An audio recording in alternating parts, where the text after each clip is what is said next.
Cube Radio. Salut, c'est Charles Tran avec l'équipe dans 5 minutes. On s'intéresse aux sciences, à l'histoire et à l'actualité. Aujourd'hui, on parle de l'influence de la Lune dans nos vies. Est-ce que la Lune a réellement une influence sur les règles menstruelles? Est-ce que c'est vrai que les soirs de pleine Lune, les gens ont des comportements plus violents, plus dissipés? Grande question auxquelles on va tenter de répondre une fois pour toutes. C'est basé tout simplement, premièrement, sur le cycle de la Lune. Journalier, c'est la Lune, à chaque 2 jours à peu près, elle change de position. Donc, elle est en relation avec le Soleil d'une façon différente, puis en relation avec la communication Mercure. L'astrologie, hein? Est-ce que la pleine Lune a réellement des effets sur le comportement des gens? La science est formelle, c'est non.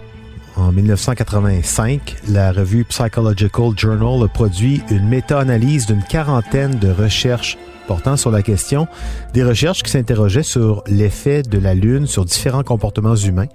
De ces études, aucune ne prouvait quoi que ce soit sur une hausse du nombre d'admissions à l'hôpital psychiatrique, par exemple, sur des crimes violents ou sur d'autres agressions. Ça fait longtemps qu'on pense que la Lune a des effets sur les gens. Pensez aux loups-garous. D'ailleurs, il ne faut pas se surprendre que le terme lunatique, du mot latin lunaticus, qui vient de la Lune, a été utilisé autrefois pour décrire des gens que l'on croyait fous, malades mentaux, imprévisibles ou distraits, jusqu'à ce qu'on trouve ces termes plus appropriés à partir des années 1930. Une croyance populaire propose un lien entre la Lune et le cycle menstruel. Ce cycle dure habituellement 28 jours, mais aucune relation n'a été établie entre les cycles lunaires qui durent environ 29,5 jours et les cycles menstruels. Leur durée à peu près similaire ne serait que pure coïncidence. Même chose pour les éclipses solaires ou lunaires, ça provoque des réactions diverses et variées, des craintes aussi, mais rien de tangible comme effet. En revanche, un chercheur en biologie animale propose un regard intéressant sur les effets des éclipses solaires et lunaires chez certains animaux, et on va comprendre pourquoi eux sont plus sensibles aux éclipses que nous, les humains. Plus en phase avec leur environnement, les animaux sont plus sensibles aux éclipses parce que ce sont des événements qui ne sont pas réguliers et donc qui ne font pas partie de leur cycle habituel de vie. Des exemples, des choses assez cocasses mais parfaitement compréhensibles. Une éclipse solaire, c'est quand la Lune bloque totalement le Soleil, il fait plus sombre. Certaines espèces d'araignées commencent à démonter leur toile durant une éclipse, ce qu'elles font normalement à la fin de la journée avec le coucher du soleil. Une fois l'éclipse terminée, elles la remontent, probablement contrariées par le manque de repos entre ces deux opérations.